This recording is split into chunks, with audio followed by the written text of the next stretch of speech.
சிவசைலம் என்ற ஊரில் நந்தன் என்ற ஒரு ஏழை விவசாயி தனது 3 குழந்தைகளுடன் வசித்து வருகிறார். மனைவியை இழந்துவிட்ட இவர் தனது குழந்தைகள் தான் தனது உலகம் என்று எண்ணி மறுமணம் செய்து கொள்ளாமலேயே வாழ்ந்து வருகிறார்.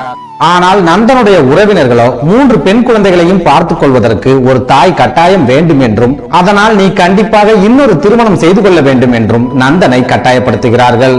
காலப்போக்கில் தனது குழந்தைகளை கவனித்துக் கொள்வதற்கு கண்டிப்பாக ஒரு தாய் வேண்டும் என்ற எண்ணம் நந்தனுக்கும் ஏற்பட்டு விடுகிறது. இதனால் தனது சொந்தத்திலேயே மிகவும் ஏழ்மையான நிலையில் இருக்கும் தேவி என்ற பெண்ணை நந்தன் மறுமணம் செய்து கொள்கிறான். இதனால் நந்தனின் 3 பெண் குழந்தைகளும் நம்மை கவனித்துக் கொள்வதற்கு அம்மா கிடைத்துவிட்டார் என்று மிகவும் சந்தோஷமாக இருக்கிறார்கள்.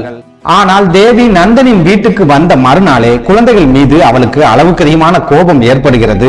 நாளடைவில் அவளது கோபம் குழந்தைகள் மீது வெறுப்பாகவே மாறிவிடுகிறது. இதனால் இந்த 3 குழந்தைகளையும் எங்காவது அடித்து விரட்டினால்தான் நாம் நிம்மதியாக வாழ முடியும் என்ற முடிவுக்கு தேவி வந்து விடுகிறாள்.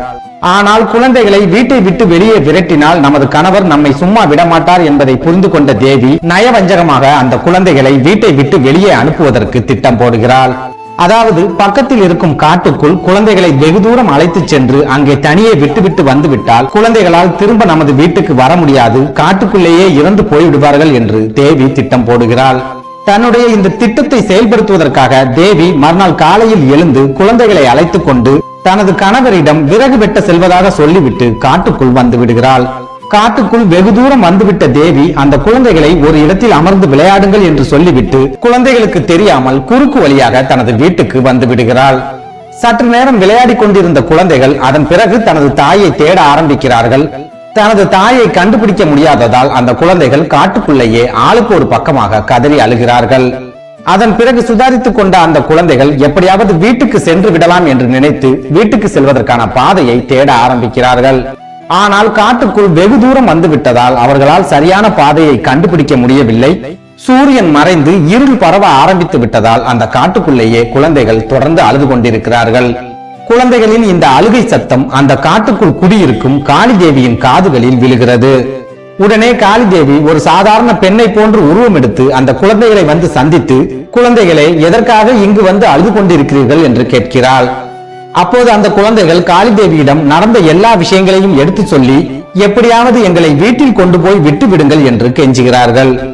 அதே சமயம் குழந்தைகளின் தாய் இறந்து போய்விட்டதையும் சித்தியின் கொடுமையை இந்த குழந்தைகள் அனுபவித்து வருவதையும் உணர்ந்து கொண்ட காளிதேவி குழந்தைகளை கொலை செய்வதற்கு துணிந்துவிட்ட அந்த பெண்ணிற்கு தக்க பாடம் புகட்ட வேண்டும் என்று முடிவு செய்கிறாள். உடனே குழந்தைகளை அழைத்துக் கொண்டு ஊருக்குள் செல்லும் காளிதேவி ஊரின் வாசலில் அந்த குழந்தைகளை விட்டுவிட்டு, குழந்தைகளே பயப்படாமல் வீட்டுக்கு செல்லுங்கள், எல்லாம் நல்லபடியாக நடக்கும் என்று சொல்லி காளிதேவி குழந்தைகளை வீட்டுக்கு அனுப்பி வைக்கிறாள். அதே சமயம் குழந்தைகள் ஒளிந்து விட்டார்கள், இனி மகிழ்ச்சியாக நாம் வாழலாம் என்று சந்தோஷத்தில் இருந்த அந்த குழந்தைகளின் சித்திக்கு திடீரென 2 கண்களும் தெரியாமல் போகிறது.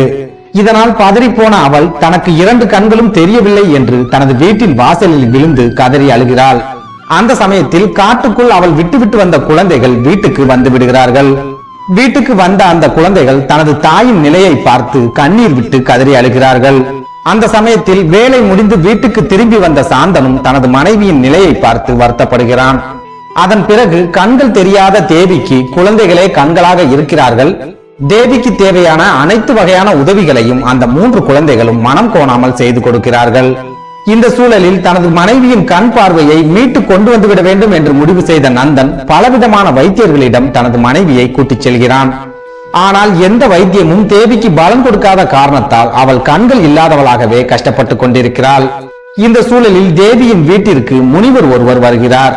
அப்போது அவர் தேவியை பார்த்து, மகளே, ஏதும் அறியாத குழந்தைகளை நீ காட்டுக்குள் தனியாக விட்டுவிட்டு வந்ததால் தான் காளிதேவியின் கோபத்திற்கு ஆளாகி இருக்கிறாய்.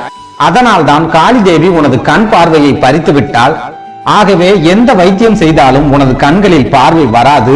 ஆனால் உனது குழந்தைகள் மேல் எப்போது நீ உண்மையான பாசத்தை காட்ட ஆரம்பிக்கிறாயோ அன்றிலிருந்து உனக்கு கண் பார்வை படிப்படியாக தெரிய ஆரம்பிக்கும். ஒருவேளை மீண்டும் நீ குழந்தைகள் மீது கோபத்தை காட்டினால் உனது கண் பார்வை மறுபடியும் மங்கிவிடும் என்று சொல்லிவிட்டு அந்த முனிவர் சென்று விடுகிறார். முனிவர் சொன்ன வார்த்தைகளும் குழந்தைகள் தேவி மேல் காட்டும் பாசமும் தேவியின் மனதை கரைத்து விடுகிறது. இதனால் மனம் திருந்திய தேவி குழந்தைகளை முழுமையாக நேசிக்க ஆரம்பிக்கிறாள். சாகும் வரை தனது குழந்தைகளுக்காகவே வாழ்வேன் என்று சபதமும் செய்கிறாள். அன்று முதல் தேவியின் கண்களில் படிப்படியாக பார்வை தெரிய ஆரம்பிக்கிறது. ஒரு கட்டத்தில் தேவியின் 2 கண்களிலும் முழுமையாக பார்வை கிடைத்து விடுகிறது. அதற்கு பிறகு நந்தனும் தேவியும் தனது குழந்தைகளுடன் மகிழ்ச்சியான ஒரு வாழ்க்கையை வாழ்கிறார்கள்.